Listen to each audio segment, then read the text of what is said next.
जय माता दी दोस्तों। आइए माता देवी दुर्गा के कवच को हिंदी में सुनते हैं। जय माता।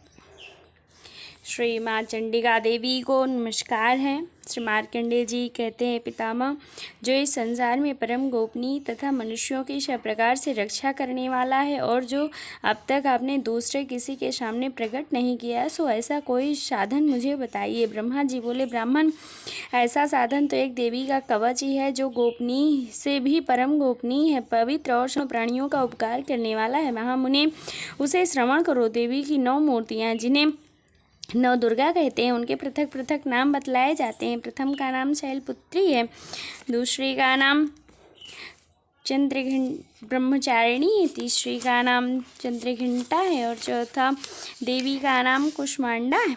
5वीं देवी दुर्गा का नाम स्कंदमाता है। देवी के 6ठे रूप को कात्यायनी कहते हैं। 7वां कालरात्रि और 8वां स्वरूप महागौरी के नाम से प्रसिद्ध है। देवी दुर्गा का नाम सिद्धिदात्री। ये सब नाम सर्वज्ञ महात्मा वेद भगवान के द्वारा ही प्रतिपादित हुए हैं। जो मनुष्य अग्नि में जल रहा हो, रणभूमि में शत्रुओं से घिर गया हो, विषम संकट में फंस गया हो तथा इस प्रकार से भय से आतुर होकर जो भगवती दुर्गा की शरण को प्राप्त हुए उनको कभी कोई अमंगल नहीं होता। युद्ध के समय संकट में पड़ने पर भी उनके ऊपर कोई विपत्ति नहीं दिखाई देती। उन्हें शोक और दुख और भय की प्राप्ति नहीं होती। जिन्होंने भक्ति पूर्वक देवी का स्मरण किया, उनका निश्चय ही अभ्युदय होता है। देवेश्वरी, जो तुम्हारा चिंतन करते हैं, उनकी तुम निसंदेह रक्षा करती हो। चामुंडा देवी प्रेत पर आरूढ़ होती हैं, वाराही भैंस पर सवारी करती है। इंद्र का वाहन ऐरावत हाथी है। वैष्णवी देवी गरुड़ पर ही आसन जमाती है। महेश्वरी वृषभ पर आरूढ़ होती हैं। कौमारी का वाहन मयूर है। भगवान विष्णु की प्रियतमा लक्ष्मी देवी कमल के आसन पर विराजमान है और हाथों में कमल धारण किए हुए हैं। वृषभ पर आरूढ़ ईश्वरी देवी के ने श्वेत रूप धारण कर रखा है। ब्राह्मी देवी हंस पर बैठी हुई हैं और सब प्रकार के आभूषणों से विशोभित।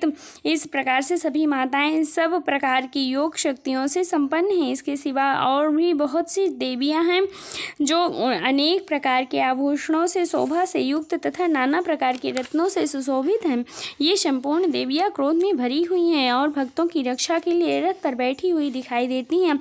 ये शंख, चक्र, गदा, शक्ति, हल और मूषल, खेटक और तोमर, परशु तथा पास, किंतु और त्रिशूल एवं उत्तम शांग, धनुष आदि शस्त्र अस्त्र अपने हाथों में धारण करती हैं। दैत्यों के शरीर का नाश करना, भक्तों को अभय दान देना और देवताओं का कल्याण करना, यही उनके शस्त्र धारण करने का उद्देश्य है। कवच आरंभ करने से पहले इस प्रकार माता से प्रार्थना करनी चाहिए। महान रौद्र रूप, अत्यंत घोर पराक्रम, महाबल और महा उत्साह वाली देवी, तुम बहुत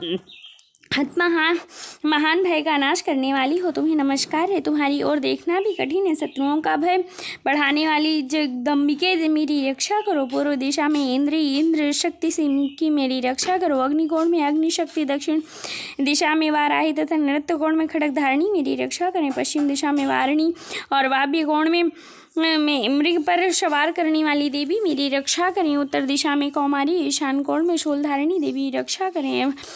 ब्राह्मी, तुम ऊपर की ओर से मेरी रक्षा करो और वैष्णवी देवी नीचे की ओर से मेरी रक्षा करें। इसी प्रकार से पर वाहन करने वाली चामुंडा देवी 10 दिशाओं से मेरी रक्षा करें। जया आगे से, विजया पीछे से की ओर से मेरी रक्षा करें। वामांग में अजिता और दक्षिण भाग में अपराजिता रक्षा करें। उद्यानी शिखा की रक्षा करें। उमा मेरे मस्तक पर विराजमान होकर रक्षा करें। ललाट में मालाधरी रक्षा करें और यशस्विनी देवी मेरी भवों का संस्करण करें। भवों के मध्य भाग में त्रिनेत्रा नथुना और यम घंटा देवी रक्षा करें। दोनों नेत्रों के मध्य भाग में शंखनी और कानों में दुर्गवासिनी रक्षा करें। कालिका देवी और कपालों की तथा भगवती शांकरी कानों के मूल भाग की रक्षा करें। नासिका में सुगंधा और ऊपर के ओठ में चर्चिका देवी रक्षा करें। नीचे के ओठ में अमृत कला तथा जिह्वा में सरस्वती देवी रक्षा करें। कौमारी दांतों की और चंडिका कंठ प्रदेश की रक्षा करें। चित्रघंटा कली की, घंटी की और महामाया तालु में रक्षा करें। कामाक्षी ठोड्डी की और सर्वमंगला मेरी वाणी की रक्षा करें। भद्रकाली, ग्रीवा, धनुर्धरी, वृष्टवंश, मेरुदंड की रक्षा करें। कंठ के बाहर भाग में नील ग्रीवा और कंठ की नलकोबरी रक्षा करें। दोनों कंधों में खड़गनी और मेरे दोनों भुजाओं की ब्रजधारिणी रक्षा करें। दोनों हाथों में दंडिनी और अंगुलियों में अंबिका रक्षा करें। करें, शूलेश्वरी नखों की रक्षा करें, कुलेश्वरी पेट की रक्षा करें, महादेवी दोनों स्तनों और शोक विनाशिनी देवी मन की रक्षा करें, ललिता देवी हृदय में और शूलधारिणी उदर में रक्षा करें, नाभि में कामनी और गुरु भाग्य गुहेश्वरी रक्षा करें, पूतना के काम का लिंग की और महिषासुरवाहिनी गुदा की रक्षा करें, भगवती कटी भाग में और विंध्यवासिनी घुटनों की रक्षा करें, संपूर्ण कामनाओं में को देने वाली महाबला देवी दोनों पिंडलियों की रक्षा करें, नरसिंही दोनों घुटनियों की रक्षा करें, तेजस्वी देवी दोनों चरणों के पृष्ठ भाग की रक्षा करें, श्री देवी पैरों की अंगुलियों और तालवासिनी पैरों के तलुओं में रहकर रक्षा करें, अपनी दाढ़ों के कारण भयंकर दिखने वाली दृष्टकाराली देवी नखों और ऊर्ध केशनी देवी केशों की रक्षा करें, रोम वालियों छिद्रों की और कौवेरी और त्वचा की वागेश्वरी देवी रक्षा करें, पार्वती देवी रक्त मंजा वासा मांस हड्डी और मेद की रक्षा करें, आंतों की कालरात्रि और पित्त की मुकुटेश्वरी रक्षा करें, मूलाधार आदि कमल केशों में पद्मावती देवी कफ में चूड़ामणि देवी स्थित होकर रक्षा करें, नख के तेज की ज्वालामुखी रक्षा करें, जिसका किसी भी अस्त्र से भेद नहीं हो सकता, वह अभेदा देवी शरीर के समस्त सदियों की रक्षा करें, ब्राह्मणी आप मेरे वीर की रक्षा करें, छत्रेश्वरी छाया की तथा धर्मधारिणी देवी मेरे अहंकार और मन और बुद्धि की रक्षा करें, हाथ में वज्र धारण करने वाली ब्रजहस्ता देवी मेरे प्राण अपान व्यान उदान और समान वायु की रक्षा करें, कल्याण से सुशोभित होने वाली भगवती कल्याण शोभा मेरे प्राण की रक्षा करें, रस रूप गंध शब्द और स्पर्श इन विषयों का अनुभव करते समय योगिनी देवी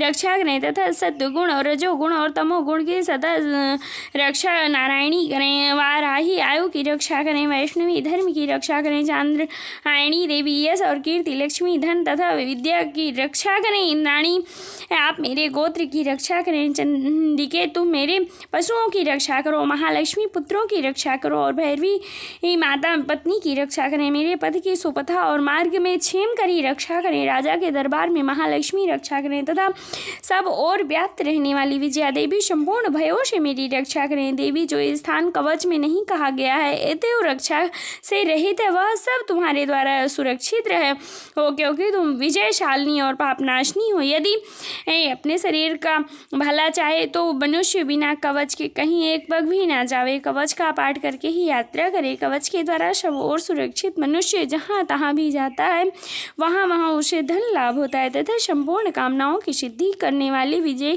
की प्राप्ति होती है, वह जिस अभिष्ट वस्तु का चिंतन करता है वह उसको निश्चय ही प्राप्त कर लेता है, वह पुरुष इस पृथ्वी पर तुलना रहित महान ऐश्वर्य का भागी होता है, कवच से सुरक्षित मनुष्य निर्भय हो जाता है, युद्ध में उसकी पराजय नहीं होती तथा वह तीनों लोकों में पूजनीय होता है, देवी का यह कवच देवताओं के लिए भी दुर्लभ है, जो प्रतिदिन नियम पूर्वक तीनों संध्याओं के समय श्रद्धा के साथ इसका पाठ करता है सुनता है उसे देवी कला प्राप्त कर होती है तथा वह अपने तीनों लोकों में कहीं भी पराजित नहीं होता, इतना ही नहीं वह अल्प मृत्यु से रहित हो जाता है, 100 से भी अधिक वर्ष तक जीता है, मकरी चेचक कोढ़ आदि उसकी संपूर्ण व्याधियां नष्ट हो जाती हैं, कनेर भाग भी अफीम धतूरे आदि का स्थावर विष सांप और बिच्छू आदि के काटने से चढ़ा हुआ जंगम विष अहिफेन और तेल के संयोग आदि से बनने वाला कृत्रिम विष, ये सभी प्रकार के विष दूर हो जाते हैं, उनका कोई